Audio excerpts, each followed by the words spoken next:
Welcome everyone to Sista's Talk. I'm your host, Mirkarimi, and this is my co-host, Ramona Williams. This podcast aims to create a safe space for us to discuss our stories and our experiences as Black women, advocate on behalf of our communities, and provide allyship tips to our audiences. In this episode, we will be talking about black hair, which was inspired by World Afro Day, which was recently celebrated on the 15th of September. When looking into the day and what it means, we saw some really interesting statistics. We had some big discussions, and we thought we'd just bring that all to you. So hit me with a statistic. Okay. So research from World Afro Day Equality Report in 2019, which was conducted on numerous schools across the UK. It showed that 82.9% of young people had experienced having their hair touched without consent. Wow. And 58% experience being on the receiving end of uncomfortable questions relating to their hair. So when I say that to you, Taylor, what do you feel? How does it make you feel? What comes to mind? I mean, it resonates with me for sure. I think there are very few people I know that I haven't had a discussion with that have Black Afro hair, that haven't talked about the issues surrounding it being touched without their consent. I mean, actually only this weekend I went out and somebody said, "I love your hair," and they immediately touched me. And it's a really difficult situation to navigate because on one hand, you're being complimented and you love that, right? You like it when, I mean, everybody does when somebody says something positive about you. But at the same time, there is that discomfort where someone is crossing into that personal space and removing this barrier or this boundary that you might have without you knowing. And it happens so quick and so instantly that you don't even know how to react, right? Yeah. So a lot of the times when these situations happen, I have a very delayed response. I'm angry about it 2 days later when I've had this time to process the situation, because in that moment, you just don't know how to act, and you think so much about that other person. I don't want to make them uncomfortable. I don't want to call this out because they did compliment me. But at the same time, I feel like my space has been invaded, right? And I remember actually, it was only a couple weeks ago when you called me absolutely in tears about a situation like this. Come on, give me some context around this. You know what happened to me in that moment? I'm not going to lie to you, right? Because I feel like we've been on a journey, right, in terms of hair, and we prepare and we talk about it and we say, if this was to happen to me next time, if this was to happen to me one more time, this is how I'm going to do it, right? Yeah. So you prepare and you say it and you go through all of that, only to find that happens again. So I'm out, and I'm out for dinner in a restaurant. I'm with multiple people. I go to have a conversation, and mid-conversation, I'm looking somebody in their eye, and all of a sudden, they just mid-sentence, reach up, pull my hair, and pull it down. And wow, all of my practice, all of that resolve that we had. Saying, what are you doing? Like, who are you touching? All of that didn't happen. All what I did was, at the same time when she said, "I absolutely love your hair," I've been looking at it all evening, was to say, "Thank you." And then carry on my conversation and finish off what I was saying, right? And then it's only when I get back, I leave that situation, I sit in the car, and now I'm vexed, right? Yeah. And that's when I call you. Now you've processed. And I'm like, how again? How many times? And I didn't do what I said I was going to do, Taylor. I didn't do it. That's what it was you were more mad at yourself. Absolutely. Because... And I think that to me speaks volumes, right? As a Black woman, you're angrier at yourself because you didn't handle the situation in the way that you felt was appropriate, rather than how the other person handled that situation and made you feel.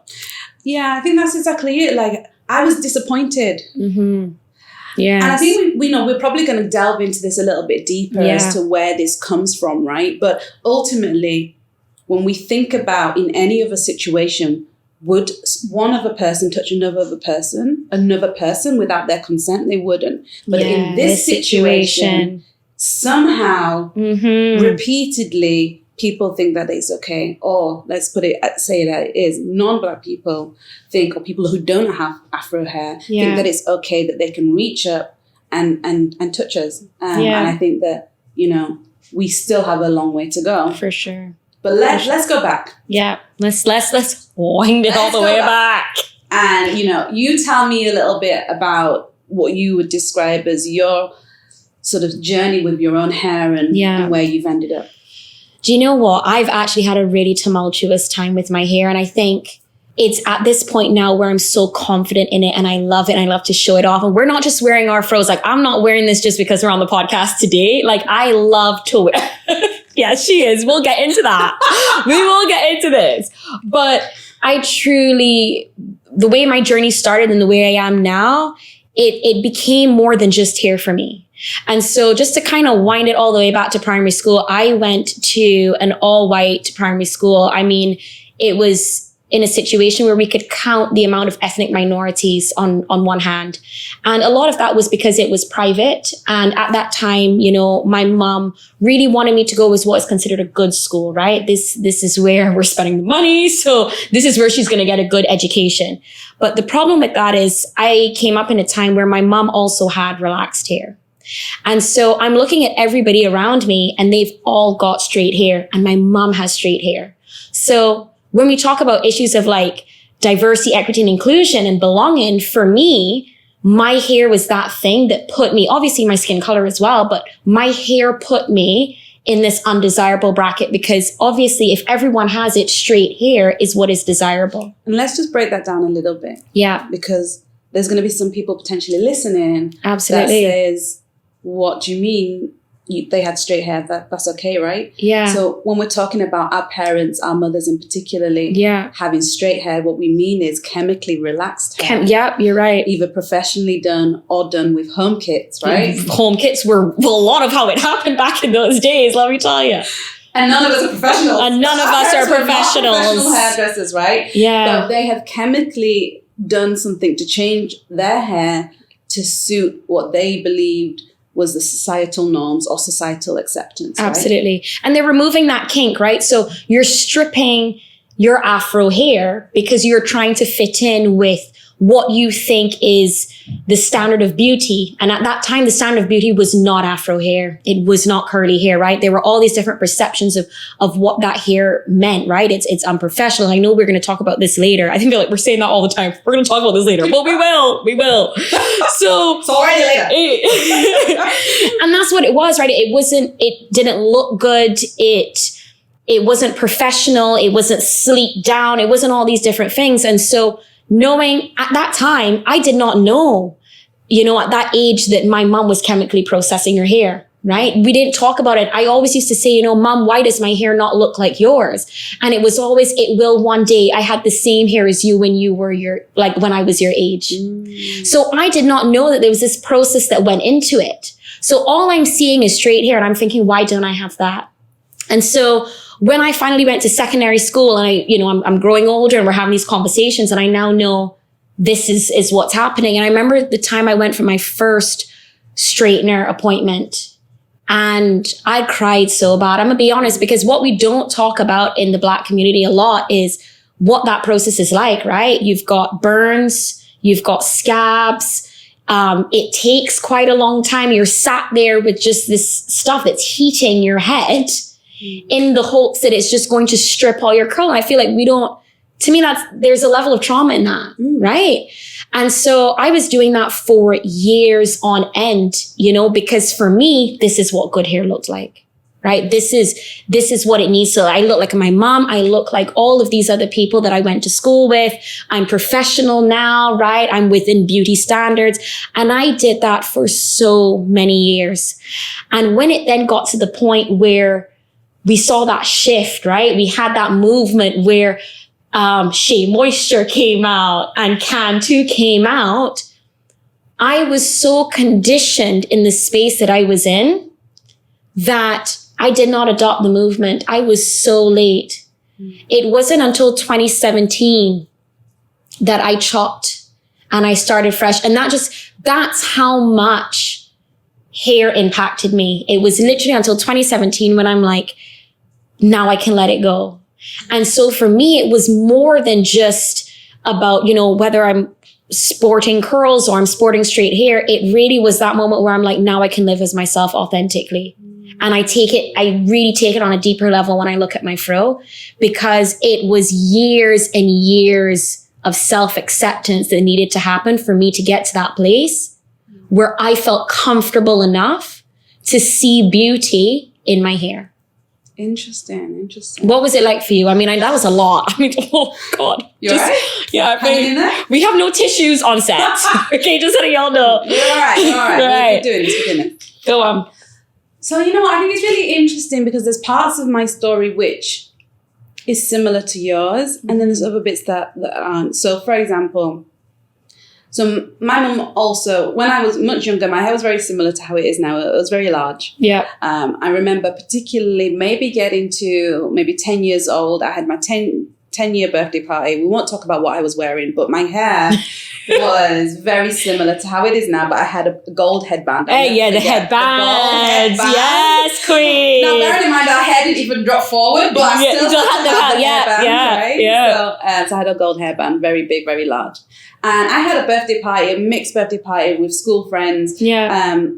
And, you know, Black, white, Asian. And my hair wasn't a discussion. Like, I was in that party. It wasn't, I didn't think anything of it. Like, to have my hair out was probably a bit of a privilege in the sense of, I didn't wear it out for school, right? So for my party, it's my party, it's my birthday, all central, you know, all the energy and everything is on me and my hair's big. Like, so actually I was all right. I didn't really think about it. We get into, like, I'm one of 4 kids, right? And so we get to a certain point in my, like, childhood where I couldn't necessarily handle my hair myself, right? Not if I wanted it to look good. Let's be real, right? It was either my mum would do it or my aunt would come in and do my hair.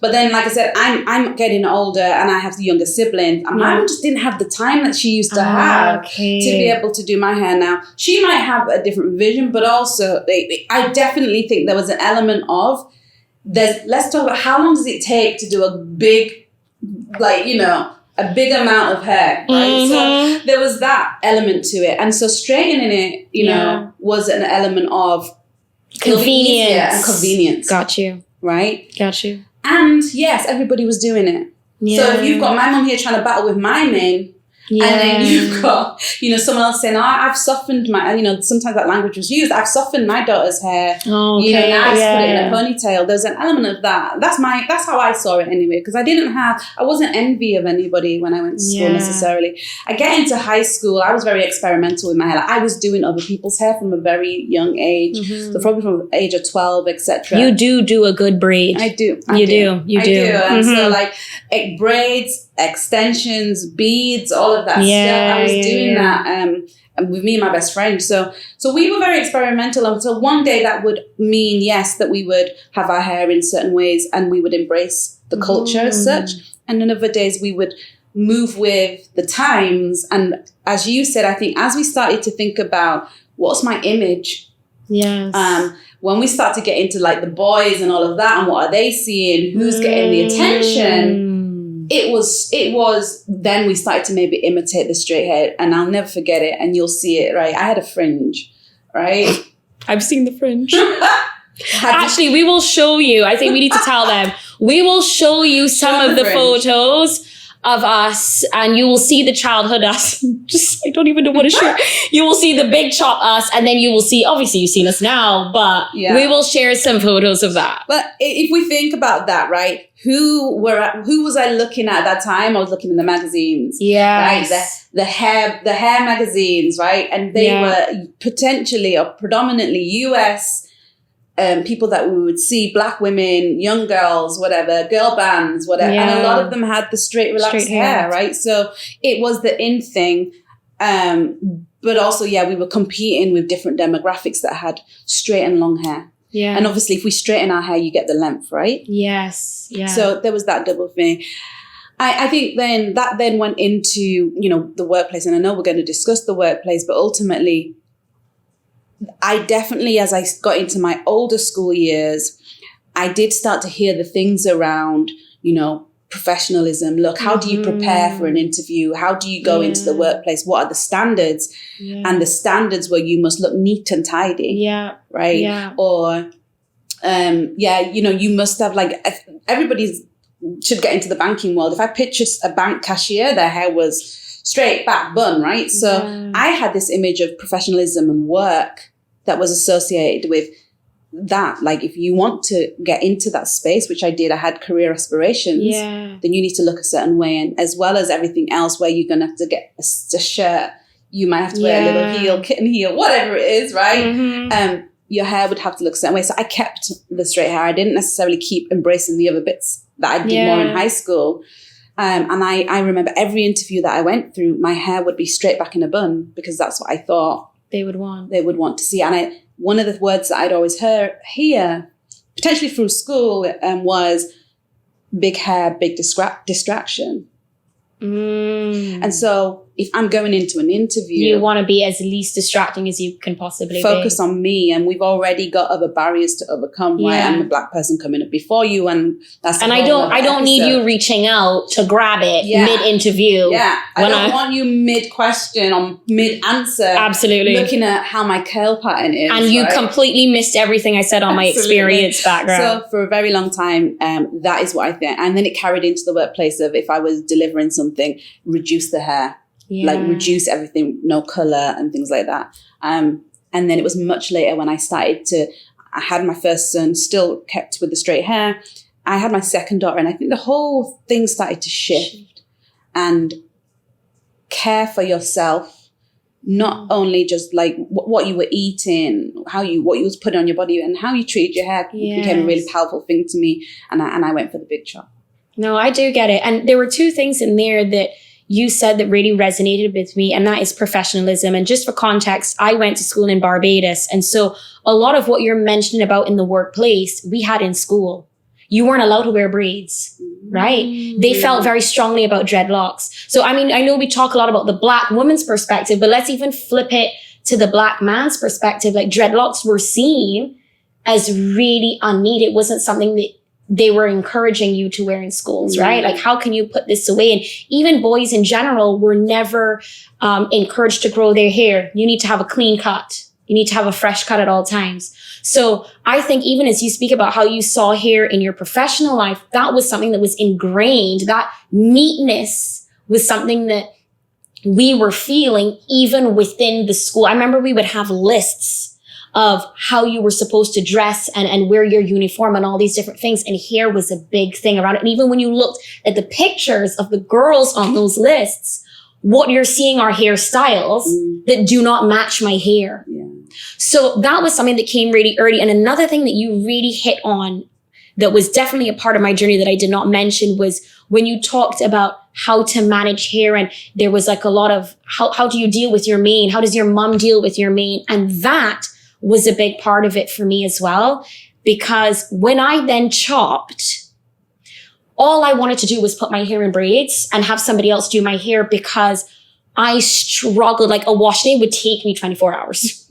Okay, like I've gone to bed and the conditioner is still in, because I was so lost, right? And I think that's another part of when we talk about the big chop is it really is a lifestyle change. It's that movement, and it definitely is a movement, because I felt like I had to relearn a part of myself. But if you think about it, we lost so much education in our hair. Yes. Right? Absolutely. The biggest myth that I will stand corrected and open to it, right? But that Black hair doesn't like water.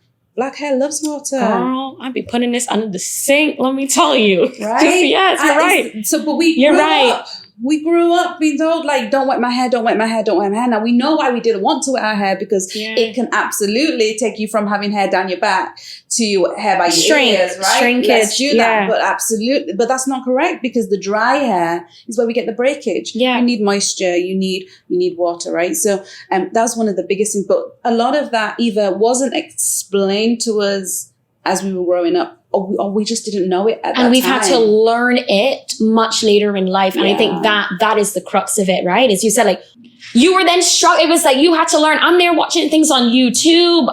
What is a wash and go, right? I had no idea. And I'm now having to learn, okay, you got to condition, you got to deep condition, then you got to oil, then you got to gel. And then I'm putting all this stuff in, it's flaking all over the place. The products don't mix. The products don't mix. Like, I'm the queen of flake, right? I'm the queen of this. I just think that you're now having to these were things that other people were learning from childhood and understood and had that time to grow. I'm now trying to grow in this space as an adult. And it's taking a lot of time, But yes, let's get into the questions. I think let's pull up the first question for you. Okay. So where do I have the questions? Where did you send me the question? Okay, I've got the questions now. You can tell we're very prepared for this. I like this one anyway. Okay. If you could explain to others, and by others, I'm talking about men and women who do not have Afro hair or who may not necessarily have Black ancestry, what does hair mean to the Black woman? I think Black hair now is a sense of and a part of your identity. A word. Right? Yeah. You can see a woman walking down the street and how she has her hair, how she wears her crown tells you so much about whether she's reclaimed her identity. Yes, queen. Yeah, I think that's a big thing. And I think that there's different people are in different places like this, right? Yeah. So I respect somebody who still straightens their hair, right? Yeah. I don't necessarily look at them in any different light. I think they're doing what they need to do. I'm not saying that is a bad thing. Because, your journey is your own journey. Everybody makes their own choices. And in some breaths, it is a hairstyle, right? People style their hair, they style it. Yeah. However, if I see someone who's transitioning from that support into I feel them, I'm like, you go with it, because so many times when I was transitioning, I nearly straightened my hair. I was like, no, this is too much. The in-between stage, right? And then if I see somebody that's done the big chop and even daring enough, full-blown, bald and growing it back short, I have so much respect for them, because society still can say that is not okay. Yeah. Right? They still could walk into certain spaces and be perceived a certain way because of how they wear their hair. So if you are prepared and think, regardless, I'm going to do that, I think it's really important. It sends a really strong message. It also solidifies us, right? We literally today, we walked through the hall and somebody, a Black woman, saw us, stopped conversation and said, I love what you're doing with your hair, because she knows what it took or what it can take for us to walk down a road or into a workplace with our hair. So I think the people sometimes underestimate or not underestimate, maybe that's not, I think that you sometimes don't always know what it has taken to get to this point. And I think, don't get me wrong, there has been people, celebrities that have maybe always done back in the 60s, 70s when the Afro journey and things started and it became a bit popular, right? If you think about Jackson's 5, if you think about Diana Ross and all of that, there was definitely a period of time when we were doing that because we were standing up for civil rights, etc. And I say I wasn't around then, right? But I'm just saying, let me just... Why you lying? I wasn't that good. However, I think we lost that and then it came back, and I'm glad it came back. Absolutely. I'm glad. I want to be in a place where I can, if I choose to wear my hair one way, I choose to. If I wear to choose, it's the most naturalist thing to be able to do. And everybody else seems to be able to do that, right? If you want to wake up and just go as you are in your whole self, they can. So the Black woman deserves that. So, and I think the secondary thing is around, for me, I have daughters, right? Yes. And you want to set that example. I want them to see that as they are, it is just perfect. Perfect. Absolutely. And so And that was one of the main things. If you think about what I said about my timing, I was having a girl. Yeah, right? I had a boy, but I was having a girl. So, you know, what mummy would she see, right? And so I went down that. And actually, now looking back, given that Malia's hair is... It's a lot of hair. She has a lot of hair. And she, even now to this day, has experiences that I wish she didn't have at her school. So I think it's really important in terms of representation. It's really important in terms of identity and self-worth and acceptance to a Black woman. For sure. No, I'm hitting all those points. I feel like I hear all that sentiment. And I also think, just to add on to that, it's definitely an exploration of self, but also an exploration of community. And I feel like it's something, the reason why hair is always a sensitive topic, because you feel like communities outside of the Black community do say, you know, why is hair always a big thing? Why is the hair always a big thing? But it's that understanding that we've spent so much time being told that our hair isn't professional. It is distracting. Isn't neat and all these things. So when we're now in a space where we see it differently, when we talk about conditioning, we've all had to move out of that space where we're now looking at ourselves differently. And so that exploration, you're now seeing yourself in a different light. When you look in the mirror, even imagine that. I spent years of my life looking in the mirror and thinking, I look amazing. Well, I mean, I always look amazing, right? But this girl. Focus. I look best with straight hair, to then now look at myself now and be like, that's who you are, right? So it's that exploration of self. And as you said, this is a perfect example today when we're walking down the hall and she goes, I love y'all's hair. The way we felt, it was another Black woman recognizing their self, their self in us, right? And that's that community piece, right? That's when we're bringing other people in the space. And then she might be going home and thinking, why I don't wear my hair like that? Yeah. I saw how good they look with their fro. I see myself in those women. And I feel like that's the piece that is missing. And so it is understandable when we feel, don't touch it. Don't touch I've spent a lot to get here. Don't touch it, please. Don't put your hand in it, right? Like, you don't even know how much product is in here. You don't know how much it costs. The way that we be spending money on Eco Styler, right? God. So you don't know how much has gone into getting it here. That is why these sorts of situations affect us the way they do. I agree with you on that, right? But I just think there's on a deeper, more serious level, there's a level of respect. Absolutely. And if you think that you can just rock up to me, absolutely, and put your hand in my hair, then you're telling me how much you do or do not respect me instantly. I'm not saying it's always conscious, right? Absolutely. But there's that argument between what certain people feel that they can do towards Black people, right? Yeah, there is. There is definitely that. I did want to sort of, we said we were going to talk about it, so let's talk about it. The fact that I don't actually wear my hair in this form. You didn't let me bring it up. It's too early. It's too early. But no, the reason why I say it, right, is because it's on the back of what you said, right? When you said in the mirror, when you look, and you was like, this is how you feel. And I think I'm still on a journey. Yeah, we all are. Because we all are. Mine is like this, but I will always coil it. Yeah. I will wear it out. I will wear it big, but it will be coiled. And so Afro Day, if I picture an Afro, this is an Afro. It is. Afros look loads of different shapes and forms. Yeah. But there was still a part of me which is like, I don't know if I can go outside like this. Yeah. This is the first time I've seen you with your hair like this. Yeah. And I've said it to you. I love it. I don't know why you don't do this more. And I feel like I was like, we can't do this podcast unless you wear the fro. Okay. We cannot talk about World Afro Day and you've got this stuff slicked back. We can't do it. It's not right.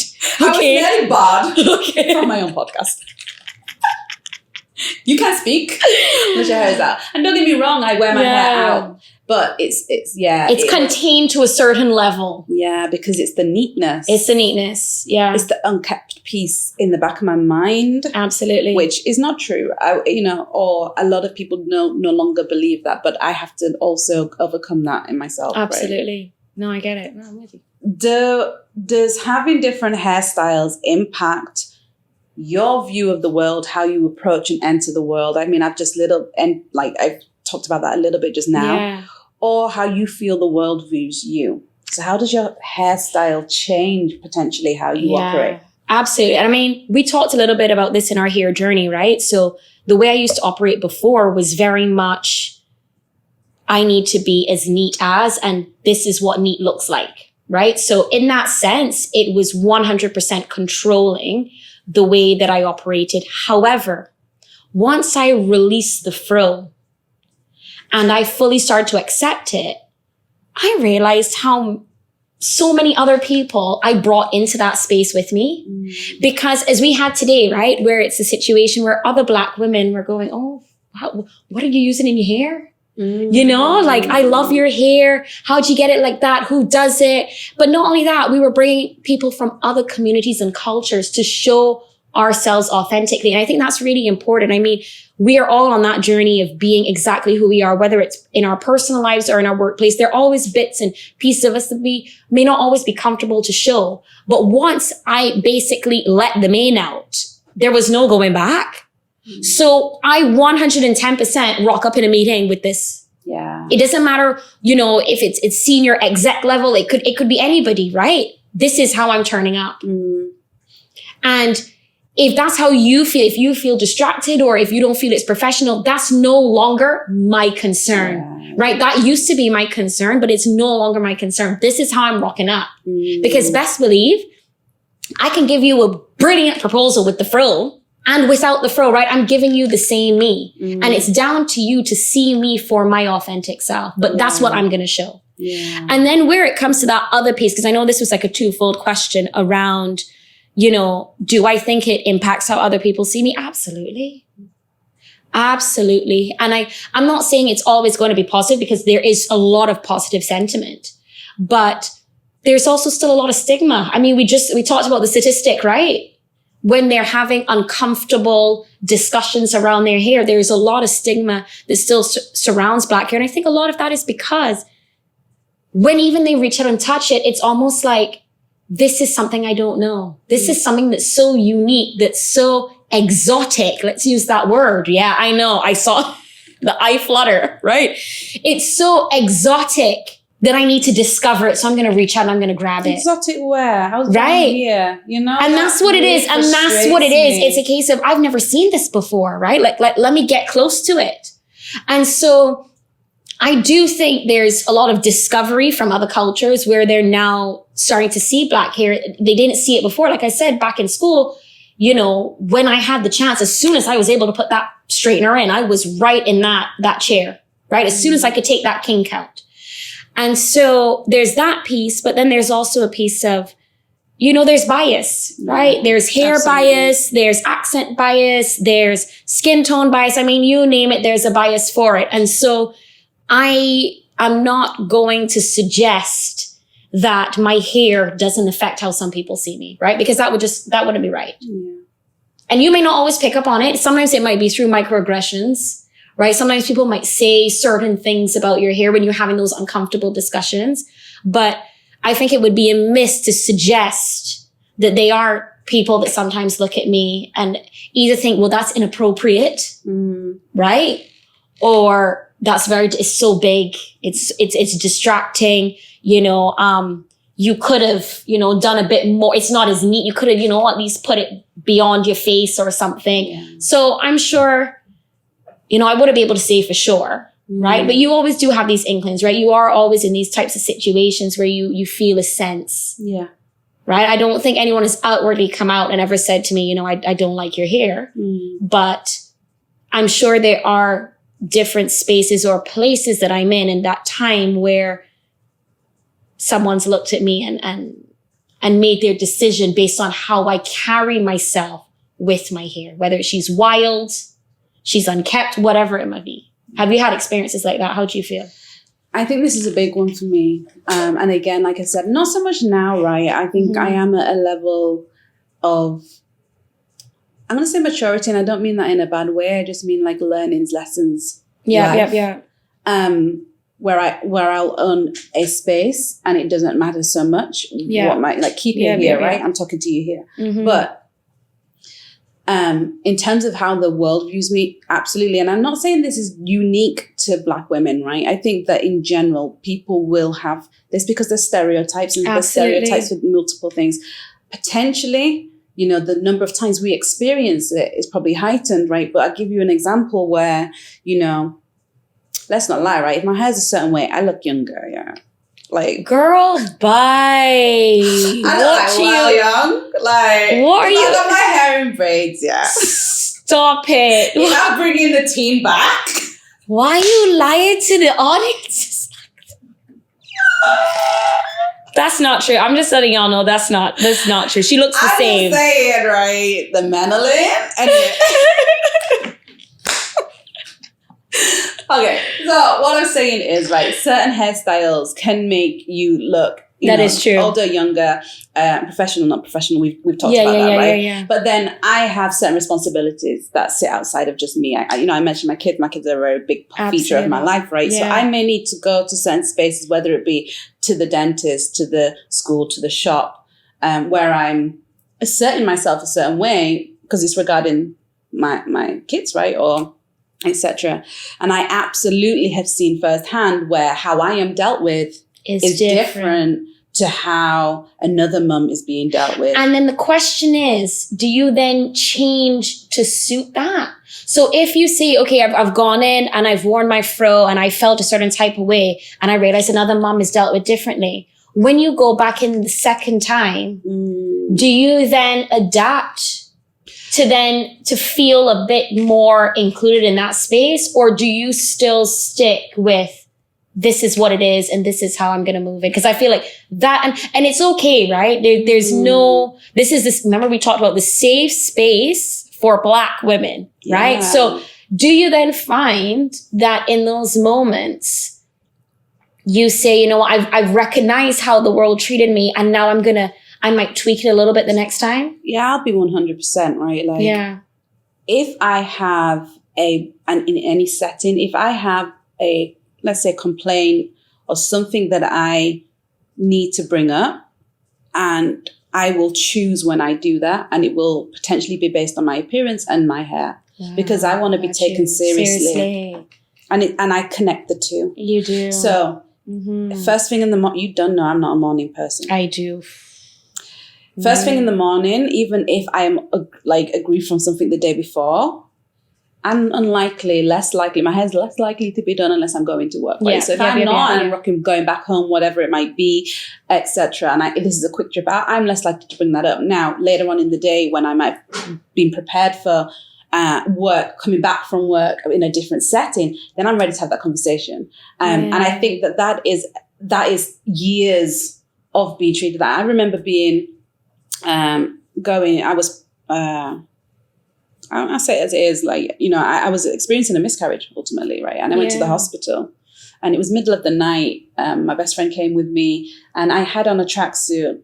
My hair, God knows, right? I wasn't really thinking about that. No product, no water. We talked about moisture. Yeah. Right. I didn't even, bonnets weren't even, it wasn't even really bonnets, you don't really start outside with your bonnet, so it wasn't that. Yeah. I didn't have a bonnet. Yeah. I didn't have it like that, right? Yeah. So I wasn't even thinking about that because right in that moment, my security and I didn't know I was having a miscarriage, right? So I didn't know what was happening. I just knew that I was pregnant. And I went to the hospital.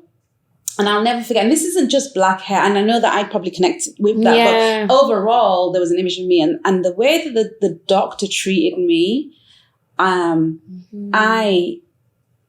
will never forget it. And remember, in the emergency rooms, the only thing that's separating you from the person next door is the dead sheet, right? It's the curtain, so you can hear everything. You can hear the tone, you can hear the patients, you can hear the questions. So this same doctor doing the rounds has come, and the way he's speaking to me, I'm like, is it me? It was the microaggressions type thing. And you know how I know like hair played, not just hair, but everything played a part, is because when I'm talking to him, he's distracted. He's looking around at me and not giving me the eye contact and or even look at my mouth, right? What I'm saying. Yeah. He's there and half listening. And I think we pick up on things like that. Absolutely. Right. And so he dealt with me a certain way, and he basically dismissed me, more or less. And I left the hospital. I got to the car park, and never forget, I said to my friend, I'm going back in. She said, what's going on? I said, one, this isn't my first rodeo, right? Yeah. I've had kids. You've been there. You've been there. Right. And I know what he's telling me is not correct. I also know that he didn't deal with the other sex the same way. I said, we're going back in. She said, okay, girl, let's go. And we went back in, and I waited in the cubicle, and I called him out. And That's I said, powerful. the way in which you have just dealt with me, you've not treated me as a person. You've not taken the time to explain how you've come to your conclusion. You've been distracted. I said, I don't know if you think that I am a teen and this is my first rodeo, because I look like a teen. Oh, this is how I see now how we've done the full circle about how the hair has made you look younger. I love how you started, you prefaced the story with that. And now she's brought that back in to say basically during this whole period, you just looked, very young, very young. Yeah. Okay, I get it now. I get it. I said, and I just had to break it down. And like he stood there, and he did apologize if that's how he made me feel. But you're supposed to care. It wasn't connecting, So I think that those are the things we pick up on, and those are the things. And you either it's the energy that it takes to address it. Sometimes I have the energy. Other times I don't. Sometimes I really don't, and because I don't want to be confrontational, that will be our next episode. We will talk about that. But I get it. Like sometimes I struggle with that battle between, do I want to bring this up and confront this? Or is it just easier if I just let it go? But we will get into, let me ask you a question, because I know that was a really good one though. And I can see the value in that. Okay. Next one. Okay. Let's talk about this discussion. I know we've talked a lot about this even in the Black community. Your thoughts on good hair versus bad hair? This one, I will go in on my own community on this one. Okay, let's do it. Ooh, we're getting down to it. Let's do it. No, we need to stop. Yeah. We need to stop referring to each other and our kids and different people within the space of you have good hair. What do you do? Your hair's good. And you wouldn't necessarily say to someone, you got bad hair. But if two people are there and one you're referring to as good and the other one you're not really complimenting, it always gives, it's this whole thing about hard work, short hair not necessarily being good. And I think that there is this belief that if your hair is easier to manage, the longer that it is, the looser your coils are. There's still this conditioning within our community, which that person has good hair. And we always attribute it to something that doesn't come from our Blackness, which I think is we need to stop. Yes. We always go back to an element of our heritage, which is not Black, that gave us the good hair. What is that? No. And I think my kids have very different hair. Yeah. And I teach them to love the hair that grows out of their head, right? Yeah. And actually, everybody's journey with their hair is different. So where you might say, so-and-so, you think I have good hair or whatever else, like I've battled. There's times when, I don't feel like I can do certain things, etc. I still think that the world views me differently. My hair. So how good is it? So, I think that we need to just stop that. We just need to learn to love each and every shade and shape of us, including our hair. I think one thing we do need to do with that though is the care for our hair and share that as a community. So we all have good hair, right? But I think it's definitely something growing up that we would hear as children because unbeknown to us, potentially, that it was being put on our parents, it was being put on our grandparents. Yeah. Like there's definitely a lot of history there as to why that would be something that you say to a child. However, the impact of that, people feel that, into their adulthood. So, I definitely would like, it's not language that I use in my house. Yeah. No. How about you? do you know what? I'm going to take it back a little bit because I feel like we need to spit some facts here as well. I think a lot of this is underpinned when we talk about things like colorism, but also colonialism. When we look at how, and I feel like, you know, these are sensitive topics, but we need to get into it, right? When we talk about the way that we had slavery and colonies and different things like this, people were divided based on their closeness to whiteness. So when colorism, right? So the lighter you were, the closer you were to white, and therefore the more desirable you were. The darker you were, the further away you were from white, and therefore the less desirable you are. And that then comes into the hair discussion. When we hear words like nappy, right? Mm-hmm. And the good hair versus bad hair. And it was actually only the other day that I was actually tossing a little bit with somebody, and they were like, oh yeah, you know, I've got that good hair. And I pulled them up on it right away. Mm-hmm. Because what do we define as good hair? And when we really break it down, it's the same thing of how we define skin color. Are we suggesting that what's good about it is the fact that it has less kink, it is less nappy, and therefore it is closer to our white counterparts? And if that's how we're defining what good hair is, then we have a problem within the community. Because we need to then be in a situation where, why are we deciding our standards against the standards of another ethnic group? That is the problem. And so when I hear this good hair versus bad hair battle, I am not hearing it outside of our community. I am hearing it within this community. And I think that's something that we really need to check each other for, because how do we define it, right? For me, my hair is great because I look at thickness. I'm looking at the fact that it doesn't break, right? I'm looking at the health. I'm looking at the thickness. You know, even I'm at the place now where I've learned that shrinkage is a great thing, right? So I am not even mad. Like before, I used to be like, oh my God, why is this not, why is it? It's here, but now it's here. Now I'm like, you need to shrink, because this is a sign of healthy black hair. And so this is why I need to bring it. I know we're taking it so far back, but this is how far back this has been ingrained to us, because we lived in a time where slavery had happened for many, many years. And we have started to define over that period, defining ourselves against that of another ethnic group. Yeah. And I think we now need to redefine who we are amongst ourselves.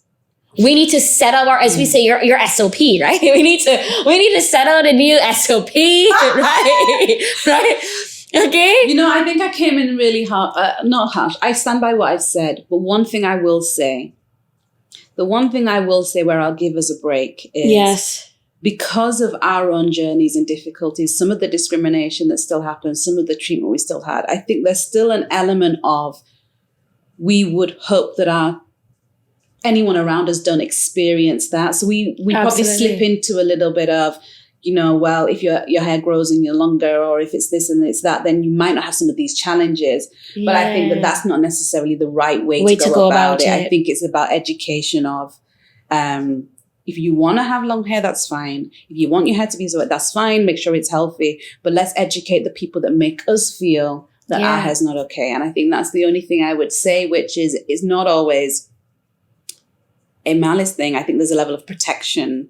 Yeah, because if it's looser, then you can control it better, right? That's what it is. But I just think, you know, what I don't like to see is when we compare ourselves against each other within the community, right? You know, she's more desirable because she's got that looser curl, right? She can slick it back. She can wear it. She's the wet and go. What is it? Wash and go looks great on her. Wash and go. Me and these wash and goes, right? I've done it once, never again. Okay. I use half a tub of gel. I will never do the wash and go again.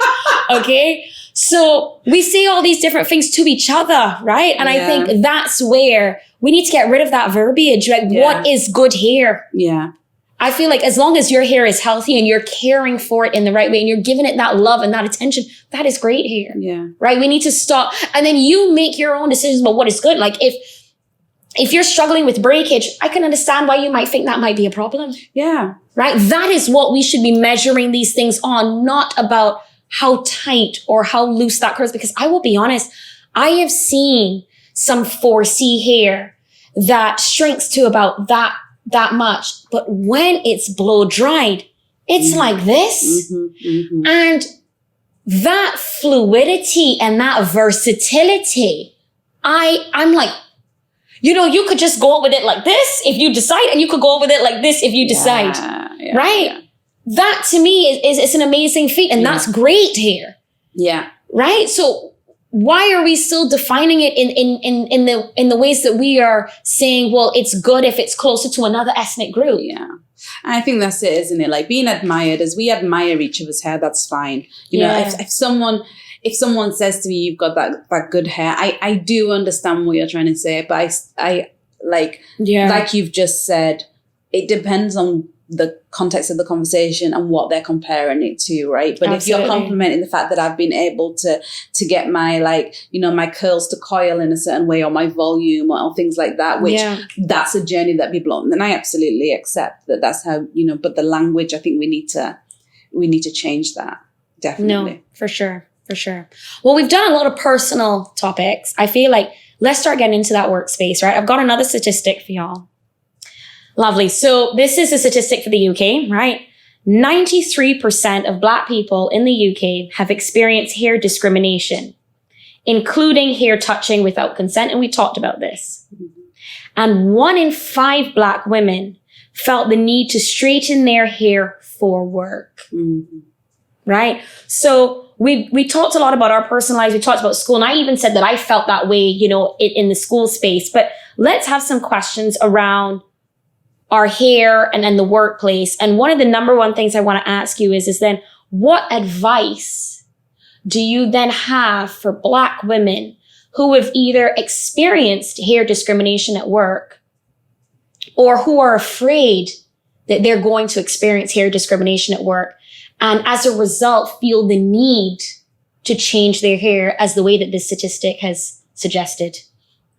I think this is a difficult one because like I said at the earlier, everybody's journey is different. So there's no judgment in my eyes. If you still feel the need to step out in your hair in a certain way. Like there's an element of that might be down to confidence, but there's an element of, I just think I look better this way, right? So fair. That's fine. But I think that if we want to change the way in which we accept whether your Black hair is professional or not, and that view, the only how we do that is if more of us come to work in our natural state. Easier said than done, maybe. Absolutely. But that needs to become the norm. And I think my advice to anyone is that, as with multiple elements of being a Black person in the workplace, include your hair in that journey. If you're trying to turn up as your whole self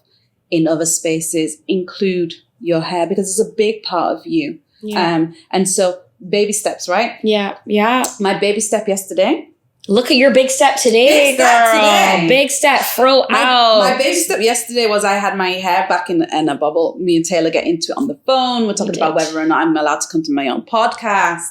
And, and I'm like, she gonna bar me. I know what she likes. She gonna bar me for the podcast. And so I'm in my car. I take out my hair bubble and I'm looking in the mirror and I'm like, okay, let's go. And I walk into a hotel just to use the toilet. And I go in and I'm like, okay, I need to walk back out. I walk back out. I just happened to speak. And you were so proud, though. So proud. She called me, like, you wouldn't believe what happened. I went to a hotel with my fro out. I'm like, okay. And I just said, I went to, and then you said you came back out, and then I went somewhere else with my fro, and I'm like, oh, okay, all right. So this is what we mean when we say baby steps, right? We're all on our own journey, right? Absolutely. I had to feign as though I was also excited about this event. Right? It was an event. And then after it was I was like, event. I want to do it again. Yeah. And I went into Boots. Oh yes, that's where she. It's like I went into Boots as well. Also with my fro, and I was like, what? This is the best thing that's happened to me today. Like this news. But I think it is an element. It's an internal achievement. Absolutely. And I think, some people listening there will have absolutely no idea where we're coming from. Like they just won't, and that's okay, right? Yeah. But it is. So my advice is, if you have already decided that you are gonna be true to yourself in your workspace, then try your best to do that. And you might not go full halt, but whatever that looks like to you, it's okay. Yeah. Whatever you want to do, Absolutely. it's okay. And that would be my advice to the individual. I think my advice to any leaders that see people that have changed, that they're just changing their hairstyle. Yeah. You feel free if you want to compliment that, but just be mindful of the words that you say. Absolutely. Because the impact of that could determine whether or not someone chooses to go through that again. And so I think be careful. And if you're curious, and it might be curious for various different reasons, I think one of the things I get asked a lot about is, there's a lot of mixed race families actually who approach me and ask about care for hair and things like that. So I think that's okay, and the questions are okay, right? But it's just bearing in mind that there's a level of, this may be a hurdle that someone is overcoming. And my advice is, whatever you want that to be. Yeah. The more you do it, the more the next person, if we saw you, we'd be like, yes, queen, It's true. So it's true. We're going to support it. I think, and the more we do that, and the more that we see it, the more meetings you turn up to and you turn your camera on and this is what you see, the more that you'll inspire others. And I say that particularly because one of the first times that I thought I can wear my hair with more volume was when I saw, our exec sponsor on a chime call. On a call, and she's there. She had her hair wrapped, and the hair was at the top like this. And I'm like listening to her, and although I'm focusing on what she's saying, like I'm absolutely proud to see that on camera. Yeah. So what did I do the next time I'm on camera, right? Absolutely. I did this too. So I think it would help. It just helps to change the culture that we've grown into accepting, or we can gradually change that. No, I do feel that. I think I also would say be gentle.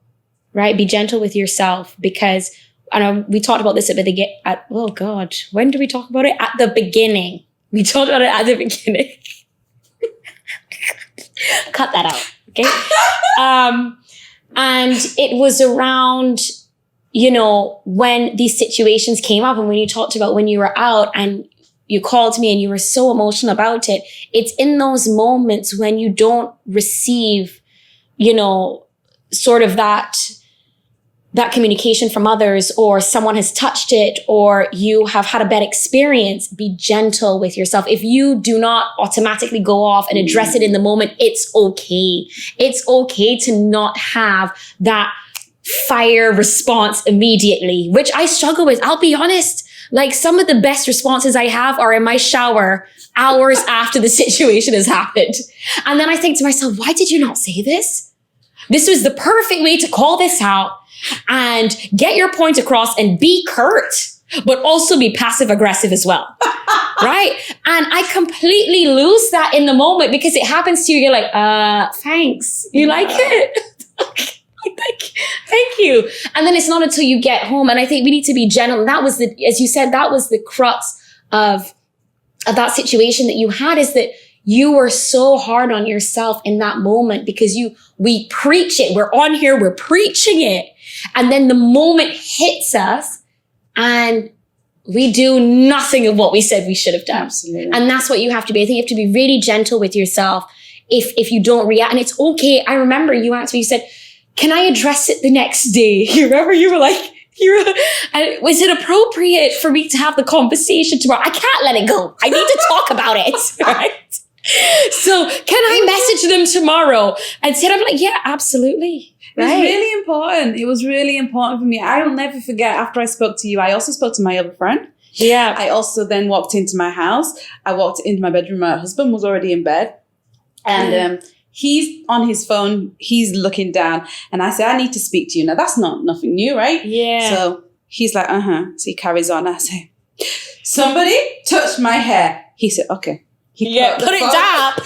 Let's talk about it. And I'm pacing back and forth at the bottom of the bed. And I'm like, this is like, in this day and age, in 2023, this is still happening. What you're going to tell me, like, you know, I've done a lot. I've got a lot of presence. Like, I've built myself up. And yeah, I can still be like brought right back down. Again. That's how I felt. It happens so quick.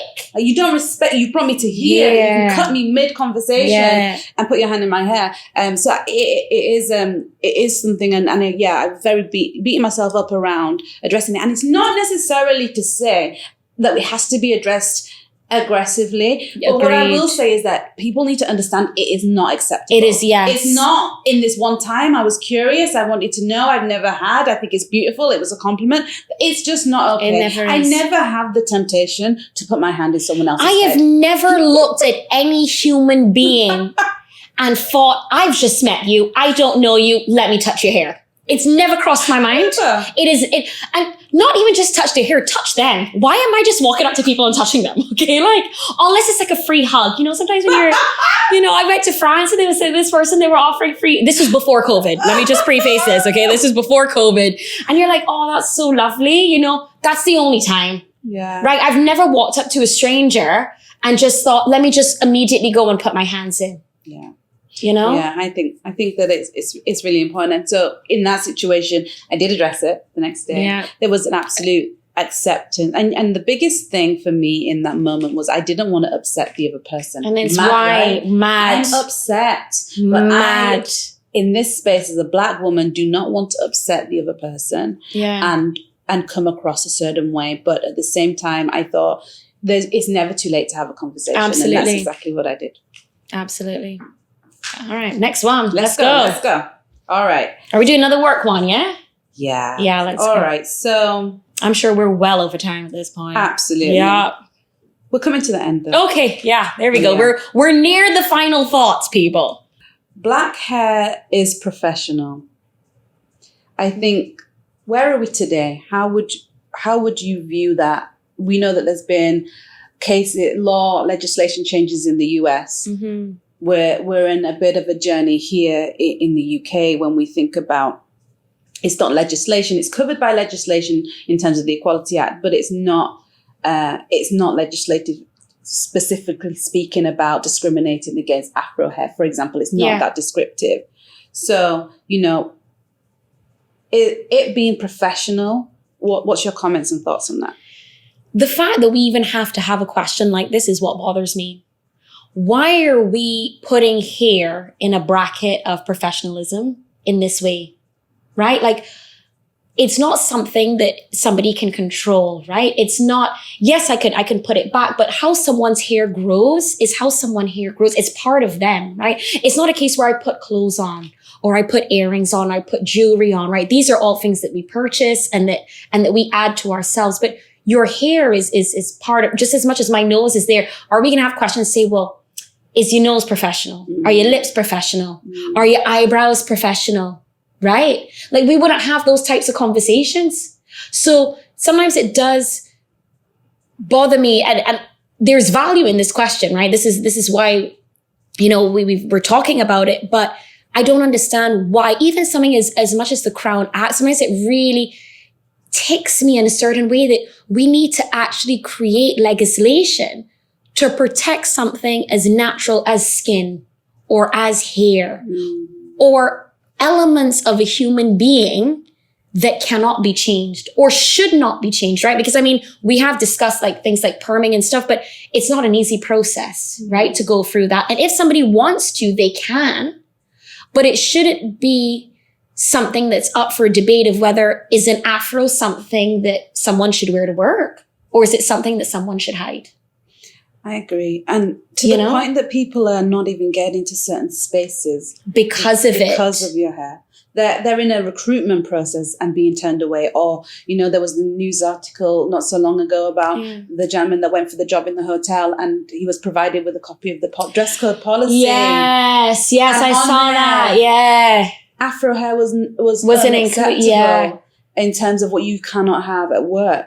Now, granted, they said it was an old policy. When they say old, I think it was like, what? We can definitely put the real stats up on the screen. We need to, It was like, what? I'm sure it was still like 2011, let's just say. But either way, in this century. But it should never be a thing. It should never be a thing. So it's not even a case of, now I can understand if we're talking 300 years ago, right? Fine. But as you said, even if it's in the 2000s, even if it was in the 90s, right? Like, to me, these are not things or topics that we should be having conversations about. It should not be something that is part of me, is part of who I am. It's, it grows how it grows, right? It is what it is. So why are we even having those discussions? And I think when we talk about discrimination or bias, against things about somebody that cannot be changed, it is a hard topic. It is a very hard topic, because I would be amiss to say that they aren't people that are getting discriminated against because of their hair in interviews or in role, right? Like, so, and what I think we need to move the conversation towards is, how can we make these people feel included, right? And I'll give an example of this. Hats. Let's talk about inclusion, right? So stick with it. Wait, no, stick with me.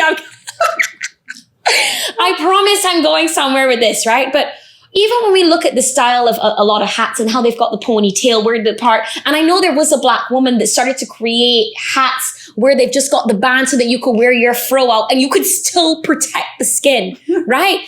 This is what I think we need to start moving towards, is we need to start thinking about hair in that sense, right? And I know this is completely outside of the workspace, but something as small as that just goes to show that you think that my hair is going to fit in that little small hole in the back of a hat. I can't, right? Think about it. Let's us try putting hats on these right now. Have you tried to put on a Christmas hat? No. From a Christmas cracker? No, I haven't. It's the most funniest thing. Do you mean like the crowns?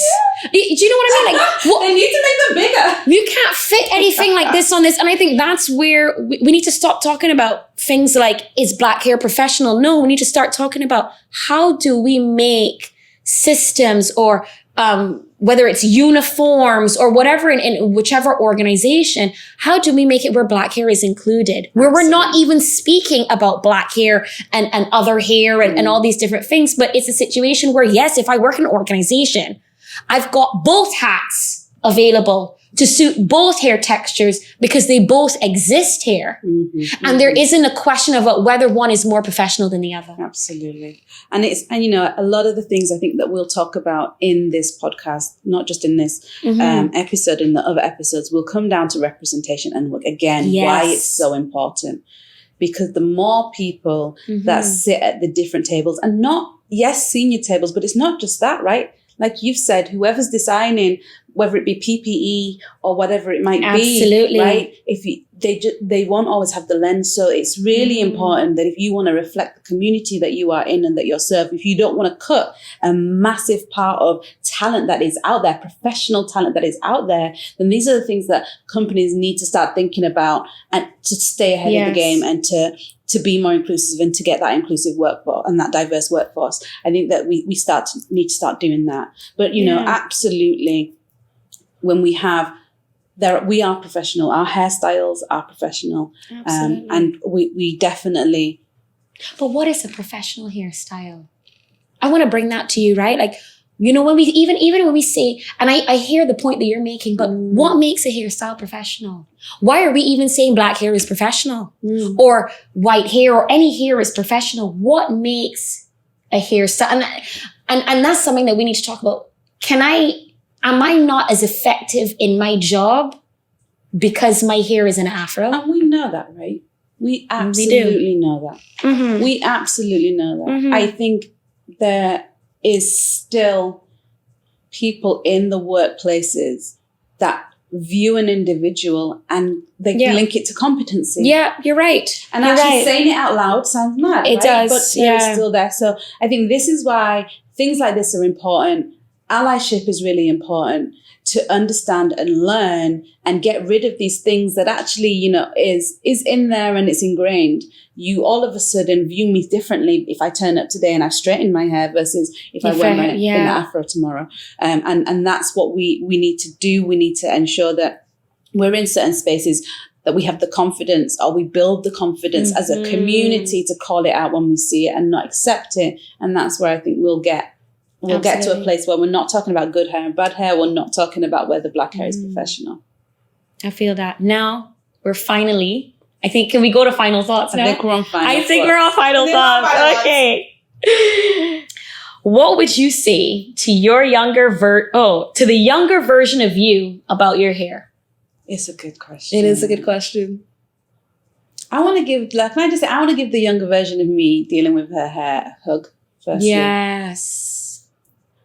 Yeah, I want to say that you and the ambition that you have, the drive that you have, your spirit, like, unleash that now, right? Yeah. Don't let that hold you back, and don't try to fit into shoes that are not your size. Yes. I would absolutely say that, when you walk into that interview, give you and all of you in that space, and don't you get distracted in your own thoughts around, are they looking at me? Are they looking at this? Are they looking at the other?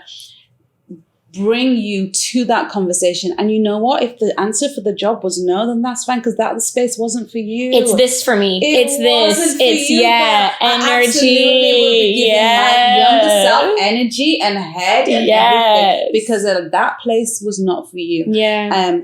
And I absolutely would look back and say that. And some places I might not have entered, right? They may have said no because of how I looked, and I may have had a better work-life experience as a result of that. So yeah, I think, some of my journey I wouldn't change. Yeah. Some of that I wouldn't change, but at the same time, in any of this, that level of self-acceptance, self-love, and confidence that came a bit later, in every space. Because I want to say that I've always had a level of confidence, right? I've always had a certain extroverted type personality.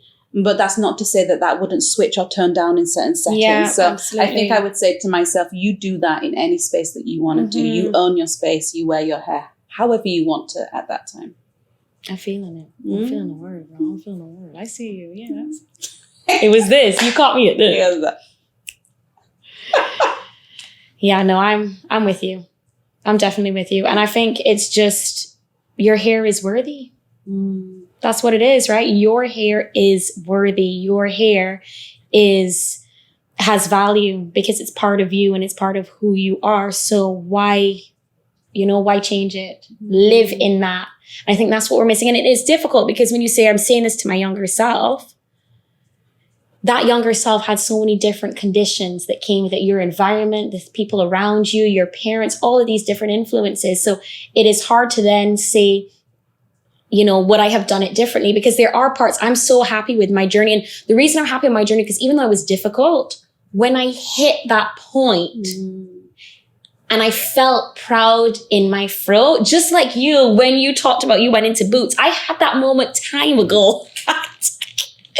When I first had my fro out and I went out, I was like a whole new woman.